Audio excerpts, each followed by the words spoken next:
Hey guys, this is CJ with Beyond Adaptation Fitness. I am an NSCA certified strength and conditioning specialist and a certified yoga instructor. This is part 2 of a tutorial of a 75-minute minimal equipment strength and conditioning workout using a set of gymnastics rings, 2 kettlebells, and a resistance band. I highly recommend you complete part 1 of this workout before you take this one on. There will be a link in the description below. This portion of the workout is divided into 3 sections, about 20 minutes each. Let's dive right in. Section 1 is a superset of ring pull-ups and shrimp squats. Within a 15-minute window, complete 5 to 7 sets of each movement, depending on how much rest you need. If your goal is 5 rounds, complete a superset every 3 minutes. If your goal is 7 rounds, complete a superset every 2 minutes. You can do pull-ups on a bar if you have one, but the width of the structure I was using was not suitable for that, so I used the gymnastics rings. Another reason to use the rings is that if you need to supinate a bit, like turning your palms up as you pull your body up, you can do that. Some people may find that more comfortable in their shoulders. We're going for full range of motion here, so all the way down, all the way up. When you go down, not necessarily in a dead hang, but there is the option of resetting the shoulders at the bottom. I'm squeezing with maximum effort on the concentric to get my chest as high as possible, aiming to touch the rings. Aiming.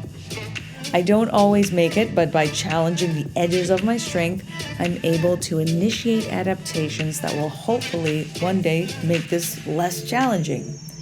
I chose 4 reps because that was about the maximum sustainable rep range of the day. By the end, I was really struggling to complete the 4th rep, which is great because that means we're stimulating the muscles but not going past the point of technique breaking down too badly. This is my 2nd session working on shrimp squats.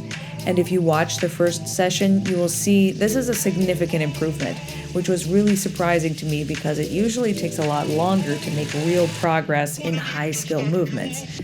I would attribute this development to the fact that I had good foundational strength, so the physiological changes necessary to complete this movement at this stage are largely neurological. I feel comfortable in the scaled version of the shrimp squat with my elevated knee flexed and my hands outstretched in front of me as a counterweight. So in this session, I started to explore reducing that counterweight by ever so slightly bringing my hands closer to the body, closer to the center of mass. And it was interesting that even that small change increased the challenge significantly. Stay tuned for more videos where you can see how this movement really starts to come together.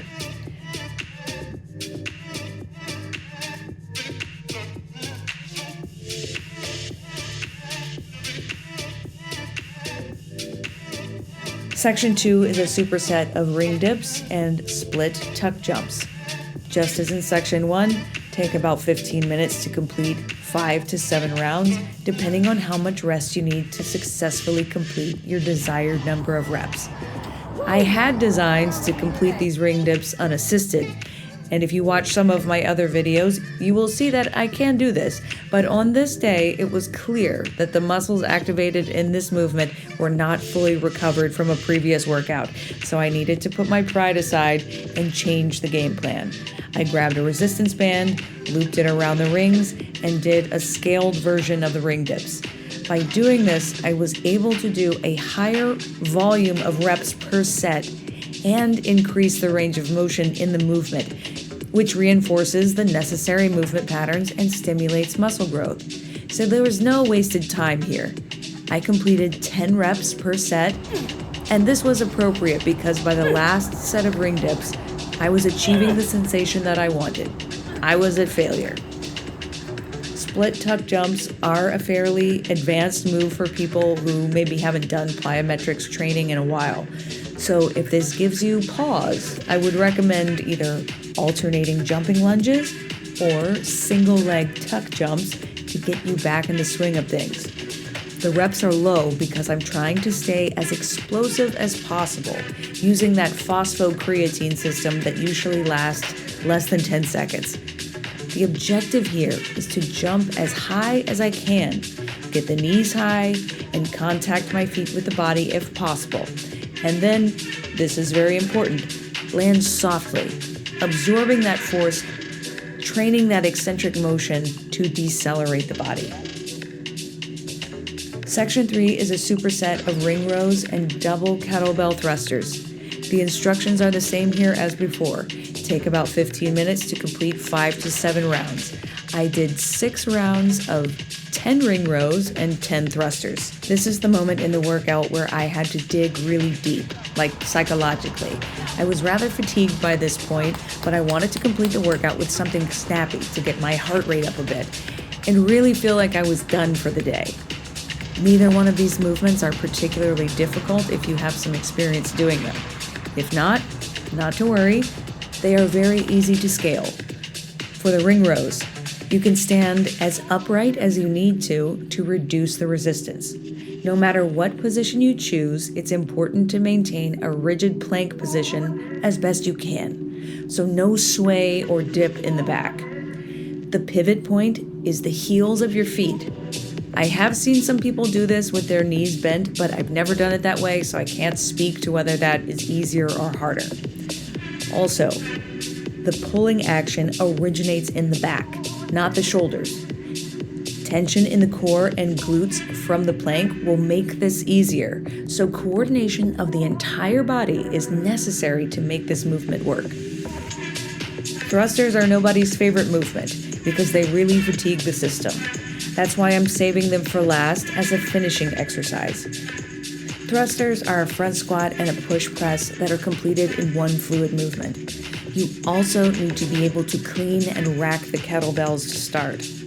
Personally, I think these are much nicer to do with the kettlebells than a barbell, but the barbell is the more common instrument used in places like CrossFit gyms. The added benefit of the kettlebell is the unilateral training. That's each arm moving independently of the other. And I think they're more comfortable for the shoulders and even the grip. Breathing properly is essential for developing a good rhythm. Inhale on the way down, exhale and explode on the way up. When you need to rest, that's when and not if, rest at the top of the lift with your hands locked out overhead. This is where the bones are stacked and supporting the weight, so this is where the muscles are the least taxed. You can take a breath or two in this top position. There's no rush. Remember, slow is smooth and smooth is fast. And that's the end of the video. Thank you for watching. I hope if you give this a try, it helps you along your fitness journey.